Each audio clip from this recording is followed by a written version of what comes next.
Hey guys, welcome to the newest episode of the Blue Mouse Podcast. I'm Emily, the designer behind the Blue Mouse. You can find me on Instagram as the Blue Mouse with an underscore at the end. And if you're new here, this is a knitting podcast with a little bit of a focus on knitwear design.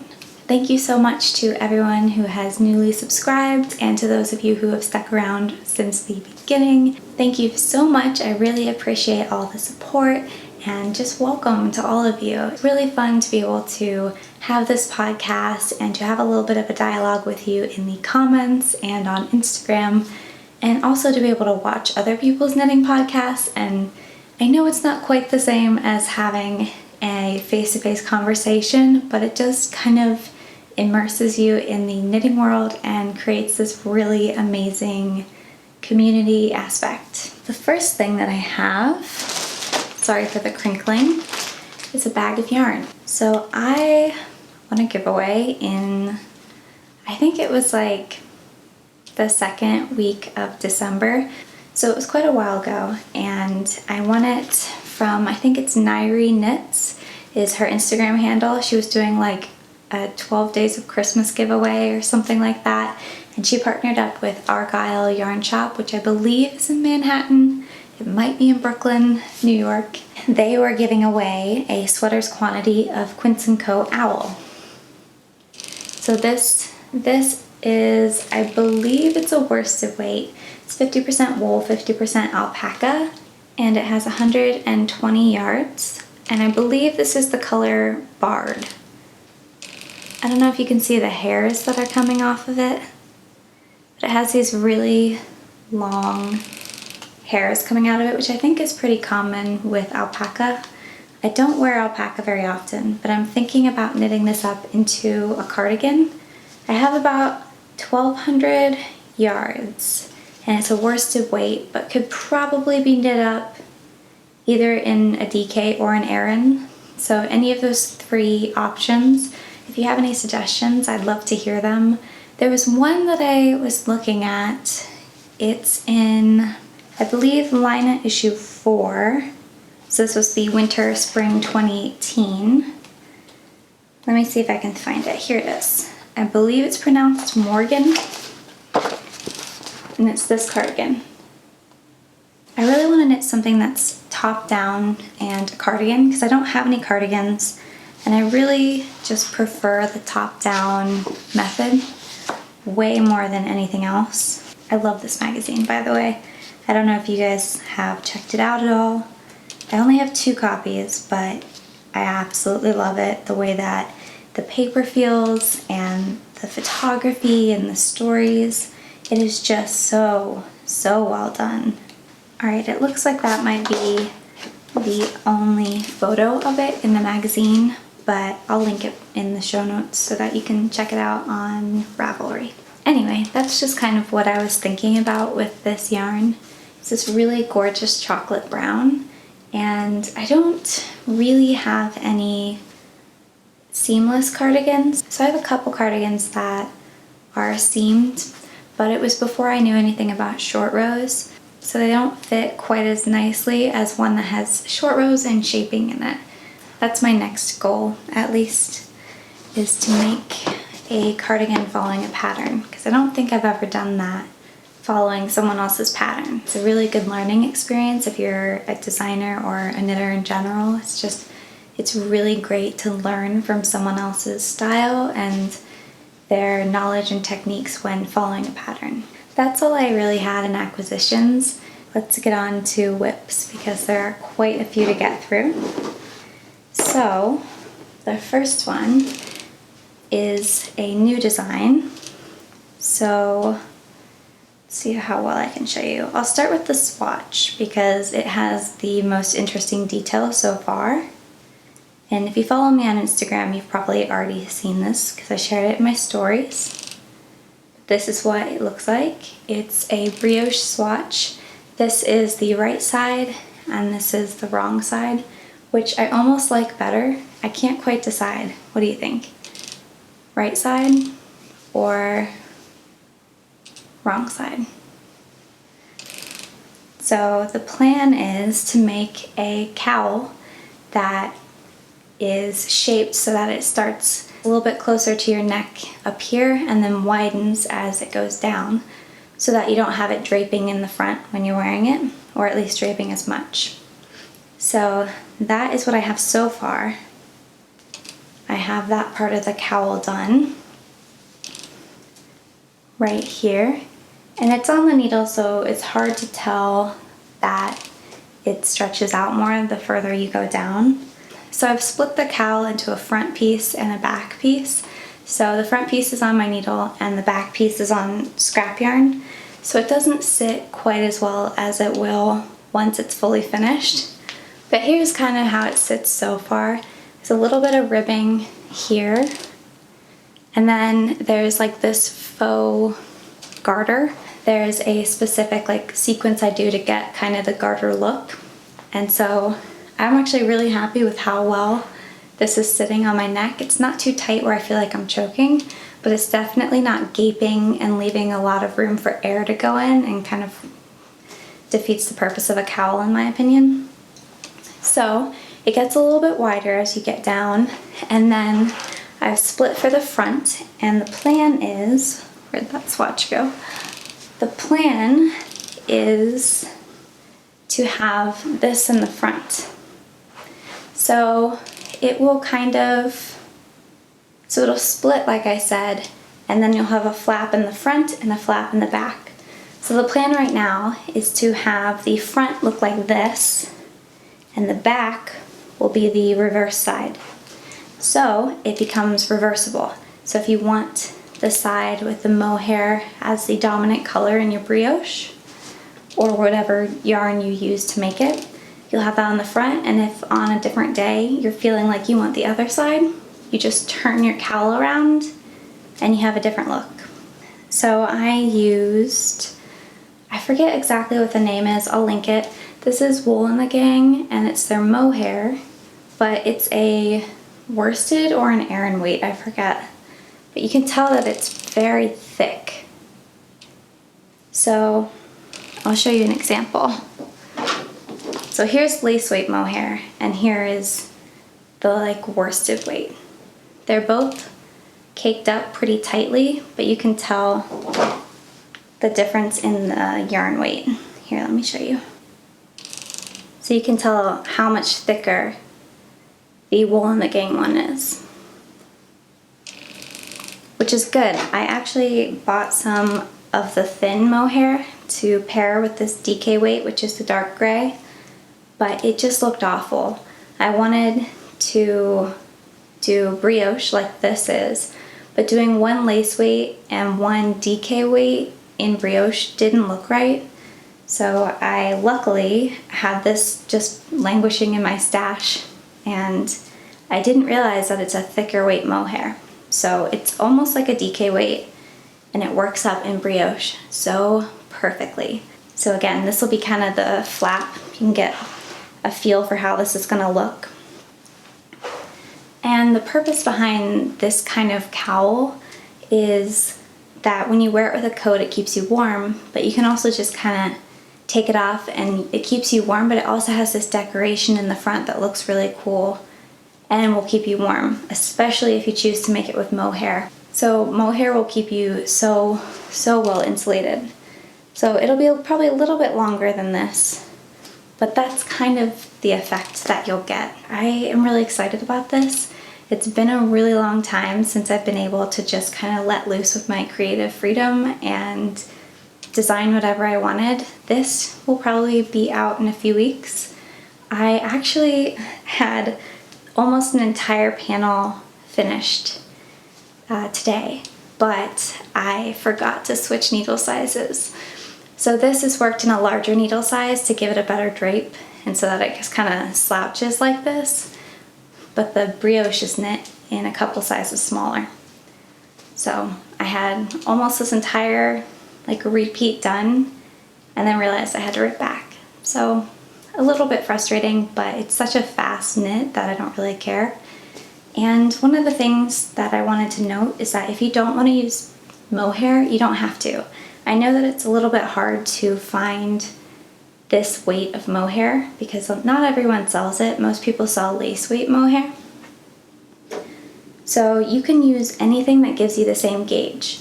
I'm guessing that you could use a DK weight instead. So just 2 balls of DK instead of the mohair in a DK, if that makes sense.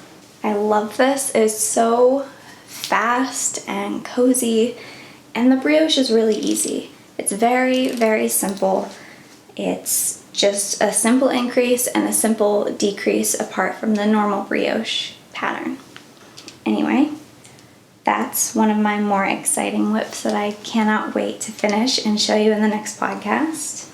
I actually probably would have had more done if I had the right needle size on hand and ready. So the needle size I need is actually what is holding these stitches right here. So this is the same project as this one. I shared this in the last podcast, and I just sent out a testing call for this. If you're interested, I'll link that below. So I, as you can see, was about a few inches away from finishing the body when I finished writing up every size of the pattern. And so I realized as I was writing that up that I had made the sample wrong. So the sample was about 1.5 inches too short in the yoke. And so I just decided to restart, partially because I already had to make another yoke so that I could do a video tutorial for the short rows in this, but also because the sample was, I think, 2 stitches off and the yoke was 1.5 inches wrong. So it just seemed to make more sense to restart. It's actually really a quick project. It's knit at a 12 stitch gauge, which is so fast. And brioche is such a meditative, repetitive cycle. I don't know what you want to call it. But once you get into the rhythm of it, it's so fast. I just decided to restart instead of ripping back because I want it to be as accurate to the pattern as possible. So it really shouldn't take that long to knit back up. Like I said, very, very big gauge. It shouldn't take long. But I need to work enough on this that I can switch to the longer cord, and then I can use these needles to finish my cowl. So that'll be my goal probably in the next day or so.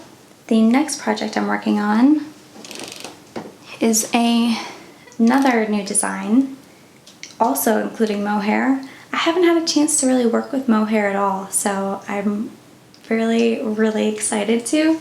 So this is a new design, and it has the just most cushy, cozy texture.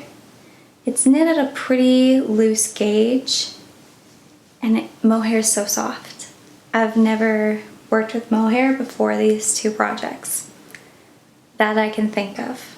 I don't think I have, but it is so soft. So soft. This is yarn that I've had in my stash that I was going to use to make another pattern from Line of Magazine issue 4, but I kind of fell out of love with it. I like it, but you know how you get so excited for a project and then if you wait, that excitement kind of goes away. So that's really what happened. The excitement for it went away, and I decided that I wanted to use the yarn for something that made me happy and something that I would be excited to work on. So this is a new cardigan design that I have started. It's going to be a kind of oversized, very cozy, super simple knit. So I have this one cardigan. It's my favorite that I wear. It's like a machine knit one. And it has these wide sleeves and it's just oversized, and I love just kind of wrapping up in it. And I was looking for something like that online, and I couldn't really find anything like a pattern for it. The No Frills cardigan is similar, but it's too straight. So this one's going to be very A-line, so it's going to have more curves in it, and it'll overlap so that you can wrap yourself up in it. It won't have pockets, and it'll have wide sleeves instead of fitted sleeves, and it'll have a little bit more garter in it instead of just stockinette, but only a little bit of it. So yeah, this is just the beginning of it. I'm using Knit Picks. It's Knit Picks Aloft in the colorway Oat.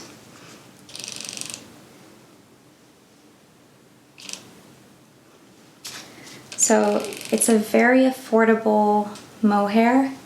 I think it's like $6 for one of these. And if you get it on sale, it's even cheaper. So I've got that carried with Madeline Tosh Prairie, which is a lace weight 100% merino wool in a single ply, and it's their Geyser Pool colorway. So that's what this is, paired with the mohair. And it gives you this color. So the mohair kind of covers up this color a little bit and tones it down, which I really like. I wasn't sure about it, but I really, really like it. It'll probably take a while to knit up because it's so oversized, but it's knit at a worsted weight gauge. So that's one of the nice things is I don't really want to work with lace weight because of how long it takes, but at a worsted weight gauge, that's not bad at all. And I forgot to say that this yarn from My Cowl, I told you that this is Wool and the Gang mohair. I think it's their only mohair, but I'll link it. And this is Haiku Sueño. So it's a DK weight in 80% superwash merino, 20% viscose from bamboo. So it gives it feels like it has silk in it. It's very soft, it's very drapey. I love it. It's the colorway Charcoal, and I'll link that below as well. That is pretty much all, except for one more whip. This is my Persephone mitt and my second one. So the first one is right here. And then I have made about this much progress on my second one. So I'm increasing for the thumb gusset, and then it's pretty straightforward after that. And it goes pretty quickly. I always kind of put it off because I think it's going to take very long, but then when I sit down and dedicate an hour to it, it flies by. So I don't know, hopefully I'll have this done by the next podcast in time for the cooler weather to return. Not a whole lot left to say on that. It is the Garden Wool and Dye Cormo yarn, which I've talked about before and I've done a review, so I will link that below as well. But I'll really show you some more once it's finished. And I forgot about a couple acquisitions. So this is a new bag that I got from Birch Grove. She makes these really gorgeous bags, and I've been stalking her Instagram to try and catch an update, and I finally did. So I got 2 of her sock set bags, which are right here. They're pretty small. This really would only fit about a sock or a pair of socks or a pair of mittens like this one's holding. I love them. They're really, really well made. There's no pockets or anything. They're just very simple and classic, very well made. I love the print. There's like this really beautiful snowy winter forest look to this one, and little beads on the side. And then this one is also kind of a winter scene, but with mountains. So I would have liked a larger bag, but I wanted one that was full print. So her sweater bags have a different fabric on the bottom. And while sometimes I like that, I love this fabric so much that I really wanted a bag that was completely like the fabric.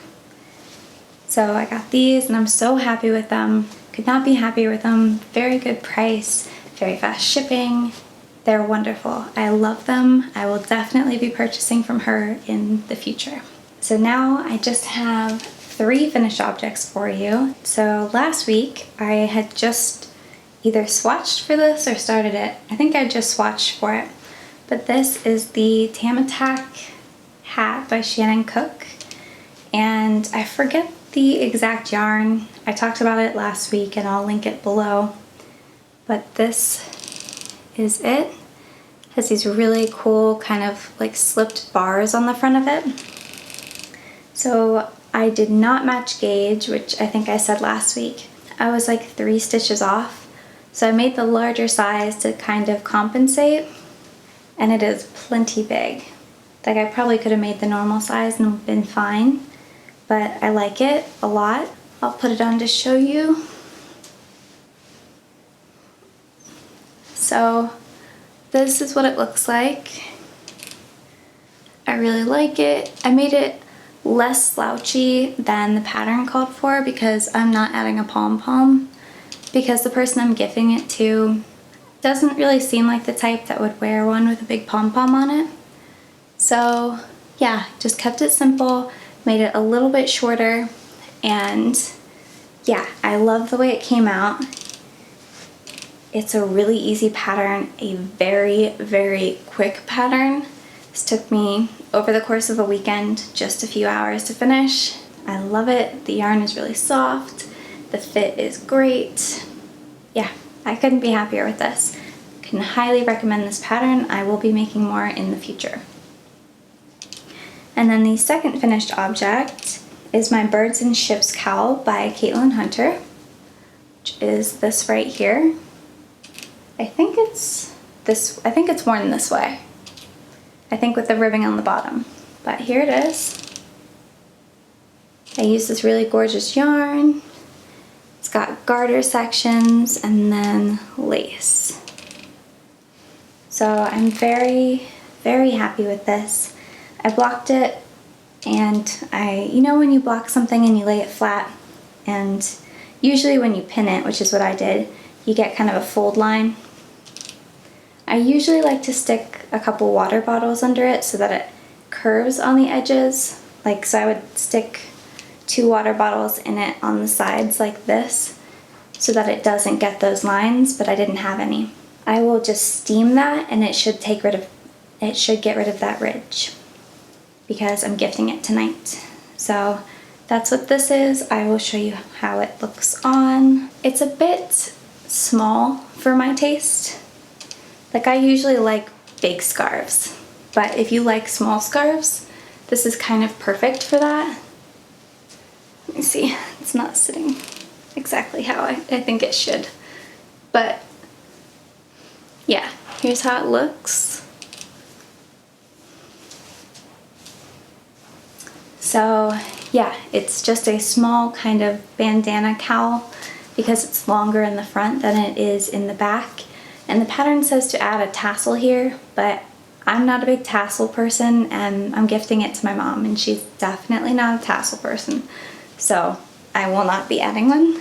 But anyway, very, very easy and quick. And as you can see, the bandana style in the back here, it's much longer in the front than it is in the back. That is using this yarn, which is a fingering weight yarn from a dyer called Created For You by Laura, I believe it is. I forget the exact colorway, but I'll link it below as I did last week. So that is done, it's blocked. It came out so well. I mean, just look at all those colors. It is gorgeous. I didn't have any trouble with weird pooling or anything because I didn't alternate skeins. I'm less worried about alternating skeins when it's an accessory, especially such a small accessory, than when it's a garment.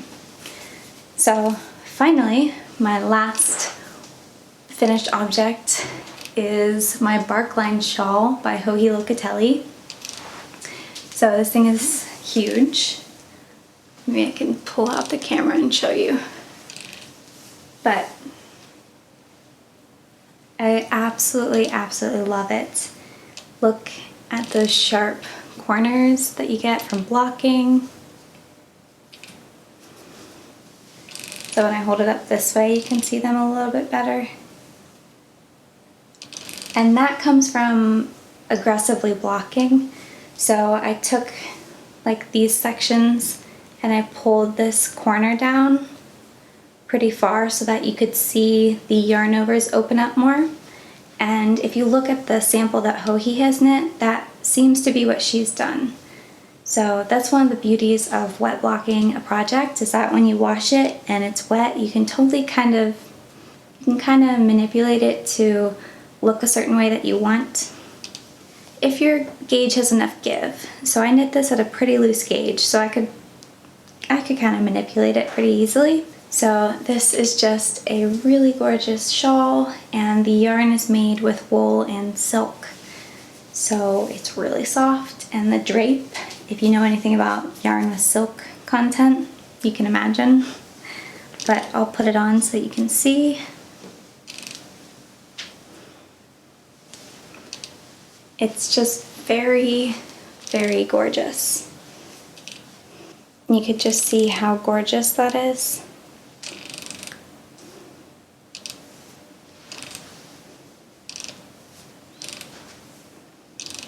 Anyway, I love it. This is my style of shawl.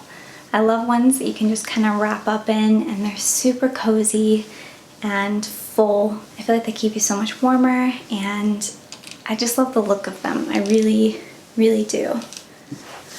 So we are going out to celebrate my mom's birthday tonight. So I will be gifting both of these to her later on today. I can't wait. She has seen me work on this several times and had no idea that it was for her, unless she watches the podcast, which I don't think she does. I guess we'll find out tonight. Yeah, so very, very happy with this. I enjoyed the pattern. I don't know that I'll be able to knit another one for a while. It's kind of one of those projects that is so worth it, but takes it out of you a little bit. I am beyond happy with the final result, but it was a lot of knitting and a lot of repetition. I will probably make another one eventually, but not for a while.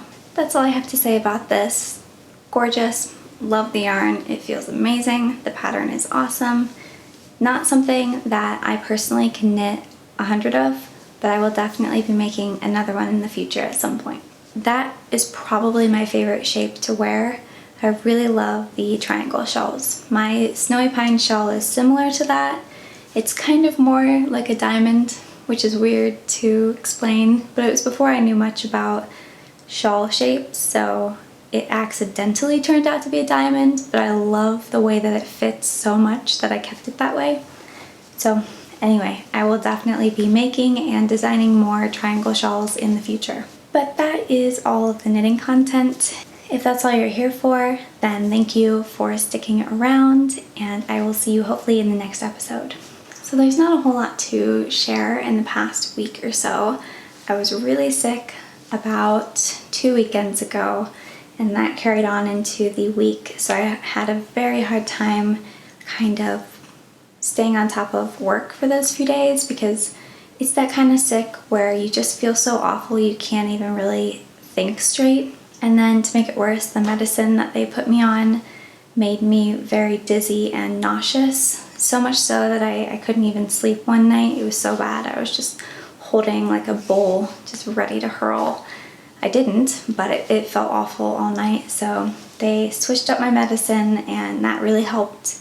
And now I'm feeling much better. Hopefully won't have to deal with that again, at least for a long time.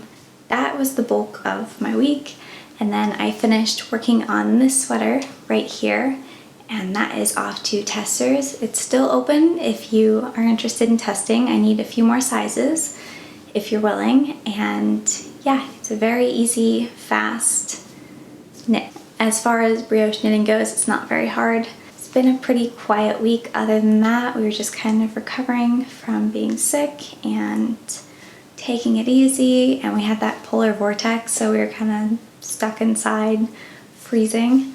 Something good that came out of that week is that I finished writing that pattern, so that is pretty much all of the earlier pattern obligations that I had, and I love this design and all the other current designs that are in testing, but finishing it has opened me up for being able to start new designs and kind of stretch my creative legs, as it were. So yeah, I'm very, very excited about that. So many ideas, lots of sweaters, but I think for now I'm going to do a ton of accessories. Yeah, I can't tell you how exciting that is for me. And the main goal, I think, is to use stash yarn for most of it and only buy when I need to. Like for that cowl design, I had the mohair and one skein of that charcoal gray, and I had to buy a second skein of the charcoal.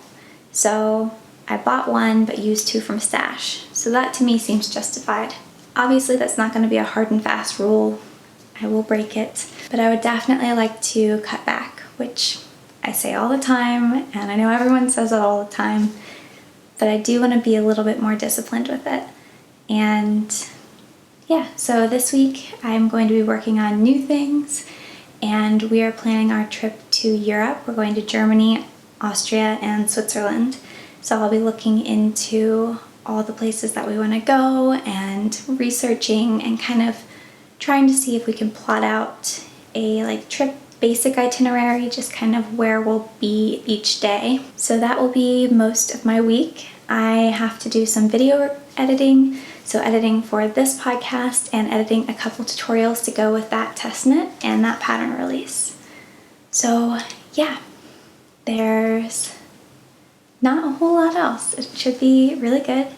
Getting to have family dinner with my parents and my brother tonight, and Johnny, of course. So that'll be great. I've noticed a much deeper appreciation for my parents and just kind of my family in general since moving out. I've never lived away from them until I got married. So it's something that I totally took for granted, like just seeing them all the time and getting to talk with them at any point or catch up at any point. And now I see my mom once a week. We have date nights once a week, and that's really great. I look forward to it so much. So getting to also do any kind of family thing outside of that is great. I don't know, maybe you've had that experience where you gain an appreciation for them. So family dinner tonight should be really fun, and I haven't gotten to see my brother in a while, so it'll be really great. But other than that, it should be a pretty standard week. Hopefully, might have to do some tax stuff. Not the most fun, but yeah, I hope you guys are having a great week, and thank you for watching if you made it this far. I really appreciate everyone who watches and subscribes. Seeing your comments and having a conversation with you just fills my heart. So thank you guys so much. Have a great week.